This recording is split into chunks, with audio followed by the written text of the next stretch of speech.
Viewers welcome to the IGNOU tech में आप सभी का स्वागत है। सो गाइस, तो आप सब कैसे हो? आई होप कि आप सब अच्छे होंगे। तो आज के इस नए वीडियो में देखने वाले हैं हम मोस्ट इम्पोर्टेंट क्वेश्चन, जिसका सब्जेक्ट कोड है BHIC 133।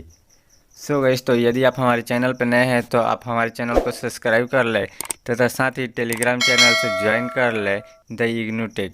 सो गाइस, तो आइए लेट न करते हुए हम प्रश्न को देखते हैं। प्रश्न क्या कह रहा है? मुगल काल की नगरीय जनसंख्या की संरचना का वर्णन कीजिए।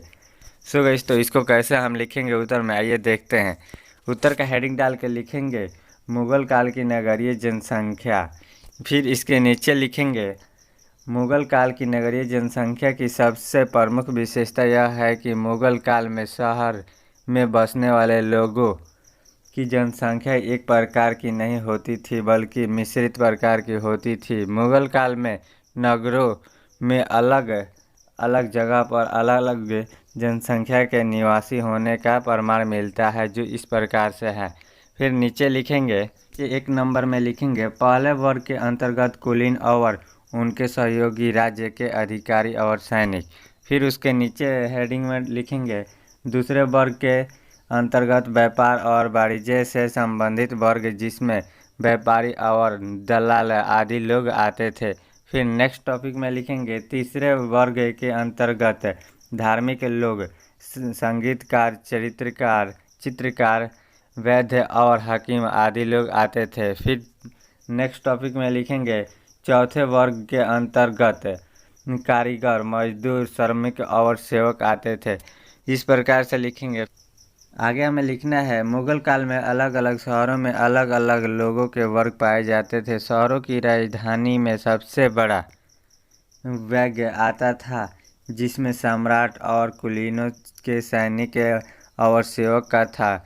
मुगल काल के शहरों की सबसे बड़ी प्रमुख विशेषता यह थी कि जितने भी बड़े शहर होते थे वे शहर मुख्यतः व्यापारियों का केंद्र था, और उससे शहर में व्यापारी वर्ग के लोग ही निवास करते थे और उनका ही बोलबाला था। मुगल काल में एक अनुमान के द्वारा यह पता लगाया गया कि अहमदाबाद में हिंदू व्यापारियों की जातियां और ऊंचे जातियों की कुल 84 थी। समकालीन स्रोतों के अनुसार यह जानकारियाँ मिलती है कि मुगल काल की बड़े बड़े शहरों में बड़ी बड़ी बाज़ारों का वर्ण मिलता है। उस समय पटना जैसे शहर में लगभग 200 बाज़ारों की संख्या होती थी। फिर नेक्स्ट लिखेंगे इसमें आगे करके, इसके अलावा शहरों में बड़े बड़े हकीम, वैद्य आदि और विद्वान का भी एक केंद्र था, जहां यह लोग अत्यधिक जनसंख्या के रूप में रहते थे। इसके अतिरिक्त बड़े बड़े शहरों में कवि, चिकित्सक, संगीतकार और चित्रकारों की संख्या भी काफ़ी थी।